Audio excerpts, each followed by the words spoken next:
की रज़ा का हकीकी मेयार एक शख्स अल्लाह का फरमाबरदार है, दूसरा अल्लाह का नाफरमान है।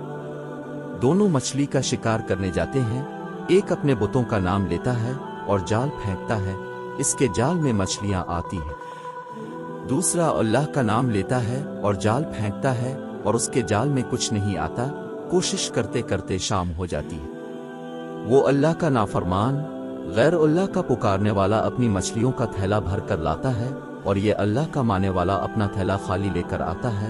अल्लाह का फरिश्ता करामा कातिबीन हिसाब किताब लिखने वाला फरिश्ता गमगीन होता है और अर्ज करता है कि ए अल्लाह, वो तेरा नाम लेने वाला खाली हाथ आ रहा है और तेरे दुश्मनों का नाम लेने वाला मछलियों से भरा हुआ थैला ला रहा है। इस पर अल्लाह रब अल इज़्ज़त फरिश्ते को इन दोनों का आखिरत में ठिकाना दिखाते हुए कहते हैं कि देख, जो मछलियां भर के ला रहा है इसका ठिकाना जहन्नम है, मछलियां इसके किस काम की, और जो खाली हाथ आ रहा है इसका मस्कन ये जन्नत है और उसका कोई बदल नहीं है। हसब अल आलमीन है तेरा कि जैसे हम कहते हैं कि वो इतने नाफरमान हैं लेकिन फिर भी मज़े कर रहे हैं, और ये इतने फरमाबरदार हैं फिर भी तकलीफ़ों में मुब्तला हैं। अरे अल्लाह के यहाँ मकबूलियत और पसंदीदगी का मेयार कुछ और है, वो हकीम ज़ात है, हकीम ज़ात।